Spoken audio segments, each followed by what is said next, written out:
Mana shu bitta narsaga yomon asabiylashaman-da, borib. Mashinani yaqinda mo'ykadan olib chiqdim, o'zim mo'yka qildim, mehr berdim. Tilla xira qiladigan tarafi bor, yuk chiqqanidan keyin mashinamda qanaqadir oq dog'li, ani xira bo'lib qoladi. Qora mashinani bilasizlar, mehr talab bo'ladi. Bilmayman, men unaqa bo'lyapti. Yo'q, suvi yaxshi emas. Yoki men mashinani qonun qoidasiga qarab yurganim yo'q. Masalan, birinchi pena, keyin kachir, keyin o'sni ishlatasizlar, sizlar ham mana shunaqa ishlataman. Menimcha suvi yaxshi bo'lmasa kerak.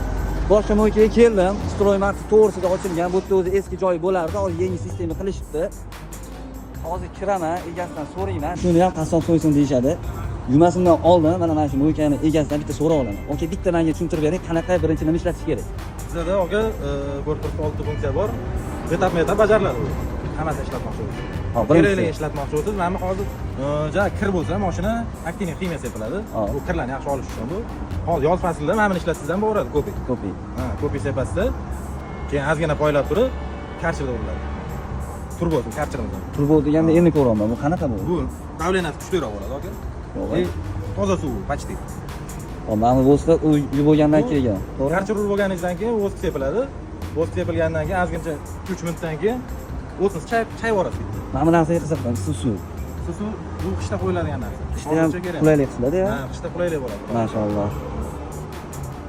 Hozir aka 100% yuvganimdan keyin dog' qolmaydimi, nima deysiz? Ha, to'g'ri yuvish kerak, aka, iloji boricha. Suv yaxshi bo'lsa, dog' qolmaydi. Suvda suv zo'roq.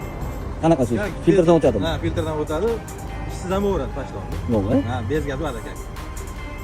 Akalar, lekin bunaqa mo'ykani men birinchi marta ko'raman, endi ko'ramiz. Bitta yuk ko'ramiz, faqat aytganlaridek qonun qoidasiga qilib yuvamiz. Yoki bitta kachirib o'zida ham yuk o'rib sinab ko'ramiz. Dog' qoladimi, qolmaydimi? Joy eslatib o'taman, Stroymark to'g'risida. Yangi ochilgan mo'yka. O'zi bu yerda servislar ham bor, o'ng qo'lda. Ko'pchilik biladi bu joyni. Stroymarkdan shunda o'ngga qayrilganinglarda, xudo xolasa yangi sistemali mo'yka ishlayapti. 24/7. Jonda sog' bo'lsin. Videoga bitta like qoldirish esdan chiqmasa, kommentariyada fikringizni qoldiring.